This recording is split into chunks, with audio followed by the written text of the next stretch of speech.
On va faire un petit changement aujourd'hui. Notre revue de presse va avoir lieu aux environs de 19 h. Pour le moment, on va accueillir notre invité. On a un sujet très sérieux ce soir. On fait référence, évidemment, aux tristes événements du 11 septembre 2001. La question qu'on vous pose en tribune téléphonique, guerre ou paix, vengeance ou pardon? Il y a des voix qui s'élèvent actuellement contre une éventuelle intervention américaine en Afghanistan ou Dieu sait ailleurs. C'est pourquoi on vous pose la question, guerre ou paix, vengeance ou pardon? Et on n'est pas les seuls à avoir pensé à ça. Dans la tribune aujourd'hui, il y avait un article qui s'appelait « Guerre ou paix ». Donc, on vous invite à nous appeler immédiatement, d'ailleurs, si vous le désirez, au numéro de téléphone 620-0006. Est-ce que je me trompe de numéro? J'ai la bonne mémoire. 620-0006. Vous pouvez le faire immédiatement. Nous avons un invité qui va nous instruire et qui va être en mesure, sans doute, de répondre à vos questions, si vous en avez, et de répondre aux miennes, probablement. Monsieur Sami Aoun. Sami Aoun, bonsoir. Bonsoir, Monsieur Lecourt. Vous êtes donc politologue à l'Université de Sherbrooke. Oui, au département d'Histoire et Sciences politiques.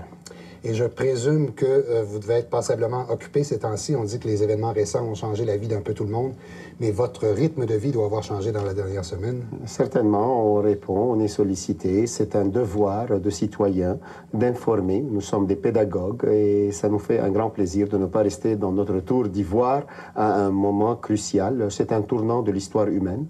Et pour le 21e siècle, pour le nouveau millénaire, je crois nous sommes engagés sur une piste qui est nouvelle pour nous. Elle serait exigeante, elle est porteuse peut-être d'espoir, espérons, mais peut-être fort probablement aussi de quelques malheurs à suivre. Bon, on vous remercie tout de suite de votre présence, bien généreux, bien gentil, d'avoir accepté notre invitation.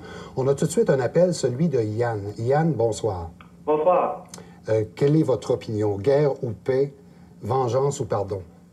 Bien, comme on peut voir présentement, je trouve que ça va virer pas mal en guerre, là, parce que les États-Unis ne se laisseront pas attaquer comme ça sans réagir. Là.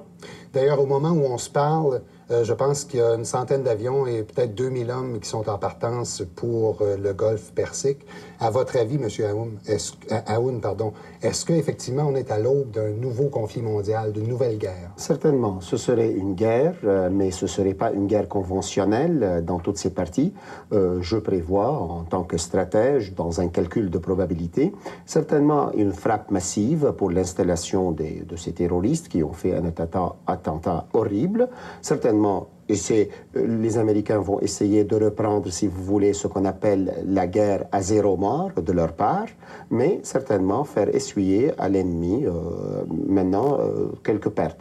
Deuxième point, peut-être aller sur quelques opérations de commando, et en ce sens, oui, les Américains seront obligés soit de se déployer, quoique partiellement, sur le terrain et quand même pour des moments assez bien limités. Troisième point où je vois, il y a une délégation de pouvoir à quelques alliés éventuels ou actuels des Américains en place dans la région, dans l'Asie centrale, pour peut-être continuer. Ce n'est pas une guerre d'une semaine, 2 semaines, ce serait une guerre longue et à plusieurs phases, et elle serait vraiment exigeante. Alors Yann, justement, est-ce que vous êtes en faveur de cette guerre ou si vous auriez été pour un processus plus pacifique de négociation ou de justice internationale? Ben, moi, j'aurais plus vu la justice internationale parce que je trouve que ça va nous toucher beaucoup, nous autres, les jeunes, de la génération maintenant, que on commence, puis c'est ça, je me demande si la guerre éclate vraiment, est-ce qu'il peut y avoir des risques que nous soyons appelés à se rendre à la guerre, là? C'est ça, moi, qui me fait peur un peu à ce moment-ci, là. C'est définitivement épeurant, si je peux me permettre l'expression. Certainement. La guerre, sur le plan humain, moral, n'est jamais un événement jovial. Sauf que, malheureusement, pour nous, les êtres humains, la guerre nous habite depuis l'aube de l'humanité. Et les politologues, les stratèges ne pensent pas selon les catégories le bien et le mal. Ils pensent selon les catégories de l'efficacité. Alors, en ce moment, il y a un attentat, il y a un ennemi, quoiqu'il est invisible, quoiqu'il est furtif en quelque part, mais il est repérable et il faut quand même, à l'ère de la mondialisation, à l'ère où on s'ouvre en tant que société, en tant qu'État, ici et là, le paradigme de la mondialisation ne peut pas cohabiter avec, je dirais, une perturbation de cette ampleur qu'on a vue à New York. Alors, les circuits du monde s'ouvrent, la conscience planétaire s'installe, une libéralisation de ce monde se fait, alors on voit qu'il y a des gens qui la contestent, mais on ne peut plus tolérer une contestation de cette ampleur-là. Bon. Yann, merci beaucoup de nous avoir appelés. Bien, merci à vous, puis votre émission est intéressante, puis au plaisir de la réécouter avec vous. Merci beaucoup. Au revoir. Et je vous invite à votre tour à nous contacter si vous le désirez à 620-0006. On vous demande dans le contexte actuel, guerre ou paix, vengeance ou pardon, et nous sommes en compagnie de Sami Aoun, politologue à l'Université de Sherbrooke. L'un des pays dont on entend évidemment le plus parler ces temps-ci, c'est l'Afghanistan. Le peu que je puisse connaître de l'Afghanistan et des talibans, c'est que les talibans sont allés s'installer à Kaboul en septembre 96. Oui, à partir de là, qu'est-ce qui s'est produit qui peut nous avoir amené là où nous sommes maintenant? On ne peut pas comprendre l'actualité si proche si on remonte un peu dans le temps. Tout d'abord, le profil de l'Afghanistan. L'Afghanistan, c'est une société mosaïque de plusieurs ethnies et vraiment répartie d'une façon très inégale. Entre autres, il y a l'ethnie qui est maintenant en force, c'est l'ethnie Pashtun. Et l'Afghanistan a été toujours comme une zone tampon entre le Pakistan et l'Inde et les républiques de l'ex-Union soviétique. Est-ce que l'Iran... Certainement, l'Iran est là. Et je parlais de mosaïque, il faut comprendre aussi que de ces ethnies-là sont réparties sur le plan religieux, surtout entre une majorité des musulmans sunnites, c'est-à-dire orthodoxes si vous voulez, et la minorité chiite, qui est aussi minorité dans le monde, mais qui sont d'autres ethnies, les Hadara, et ils sont au nord, limitrophes de l'Iran justement. Et quand les talibans rentrent en force sur ce territoire, ils étaient pratiquement une milice qui a été formée par le Pakistan et son allié, les États-Unis. C'est la CIA, avec l'aide du service de renseignement pakistanais, qui se sont dit il faut mettre un plan, soit pour ne pas permettre à la Russie de retourner sur le territoire afghanistan, mais surtout pour ne pas permettre à l'Iran, qui est l'ennemi de deux, d'avoir des assises solides. Et il y avait des intérêts de pétrole et il y avait des intérêts stratégiques sur ce territoire-là. Bref, c'est un baril de poudre.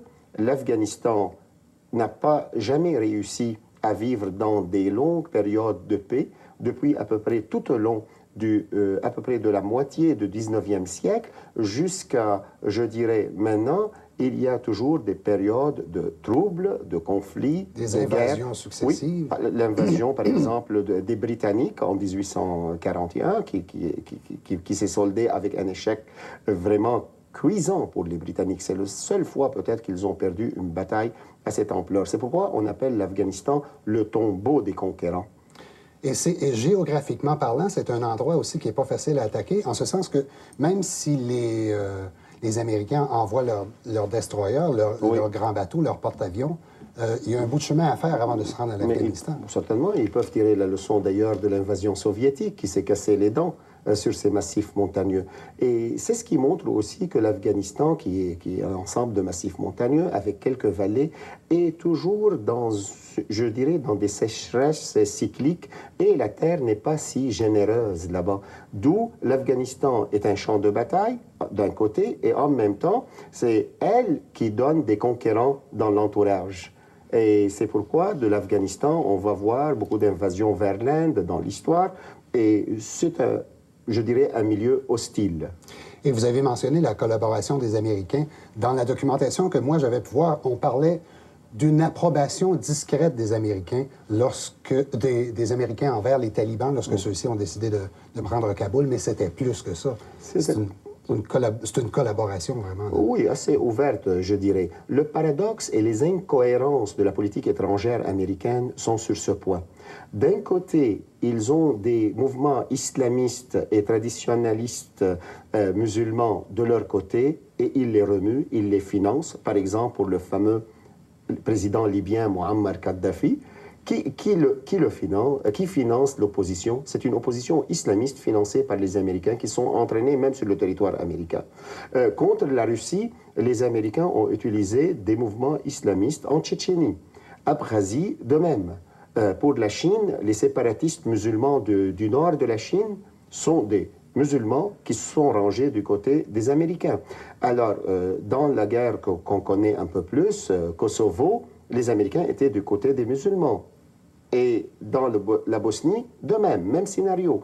Alors, pratiquement, les Américains utilisent, quand ça fait leur affaire, ces mouvements islamistes ou musulmans en général, et quand ça ne fait pas l'affaire, ils entrent en contradiction avec eux. Là où ça n'a pas été leur affaire, c'est lors de leur déploiement dans la péninsule arabique, lors de la guerre contre l'Irak, pour chasser l'Irak du Koweït. À ce moment, Oussama Ben Laden, qui était leur recrutateur pour des combattants, qui était leur allié, leur agent, si vous permettez, entre guillemets, retourne contre eux. Justement, les Américains ont toujours demandé aux talibans, si je ne m'abuse, d'expulser Ben Laden de leur rang. Est-ce que je me trompe? Oui, certainement. Parce que les talibans, eux, savaient bien profondément que leur alliance avec les Américains via le Pakistan, c'était la protection, je dirais, incontournable pour qu'ils puissent contrôler jusqu'à maintenant 92% du territoire afghan. Si les Américains n'étaient pas impliqués, s'ils n'ont pas fermé l'œil, certainement l'alliance du Nord, l'opposition aux talibans, aurait quand même pu résister d'une façon un peu plus, je dirais, digne dans son combat contre les talibans. Et pour des gens comme moi qui suivent peut-être d'une façon un peu lointaine l'actualité internationale, Bin Laden, c'est même pas un taliban. Il est saoudien. Il est saoudien. Alors, comment il a été mis en contact avec les talibans? Voilà. Il est saoudien d'origine, de naissance, d'un père qui est du Yémen, qui a fait fortune, une fortune de quelques 6 milliards de dollars. Sauf que Oussama Ben Laden est de cette société saoudienne qui croit à une école en islam très rigoriste, très puritaine, qu'on appelle le wahhabisme. C'est-à-dire un retour au dogme, un retour littéral à l'application de la charia islamique, c'est-à-dire de la loi islamique, des préceptes de l'islam. Et Oussama Ben Laden, c'est un homme pieux, sauf que sur le plan politique, il va entrer en confrontation avec le gouvernement saoudien, avec la monarchie saoudienne, quand la monarchie saoudienne ne lui laisse pas de place après l'avoir utilisé dans la guerre pour chasser les soviétiques de l'Afghanistan. Bon, maintenant, peut-être, juste avant d'aller à la pause, on va peut-être mêler les cartes encore plus, mais actuellement, ce qu'on observe, ce sont des rapprochements entre Israéliens et Palestiniens, ce qui peut être un peu surprenant alors que dans les dernières semaines, c'était pas la tendance. Est-ce que ces rapprochements ont un lien quelconque avec ce qu'on a vu la semaine dernière? Certainement, c'est une agréable surprise, je dirais, en ce sens qu'il y a des droits inaliénables des Palestiniens sur la terre de Palestine. On a un abcès de fixation. Peut-être ici, les Américains vont prendre un peu de l'avantage de ce rapprochement, parce qu'ils l'ont cherché eux-mêmes, d'ailleurs, ils ont fait beaucoup de pression, pour pouvoir monter plus tranquillement une coalition internationale qui a besoin incessant de l'appui des musulmans ici et là dans le monde de l'islam. Les Arabes en particulier, les musulmans en général, n'appuieront jamais une coalition internationale commandée par les Américains sans avoir au moins une promesse, quoique virtuelle, de régler le conflit en faveur de récupération des droits des Palestiniens. Bon, on va s'interrompre, M. Aoun, pour 2 minutes. On fait une courte pause. On vous invite à nous appeler pour nous donner votre opinion ou si vous avez des questions à poser à notre invité, c'est le temps de le faire. Vous pouvez composer le 620-0006. On est de retour avec notre invité dans moins de 2 minutes.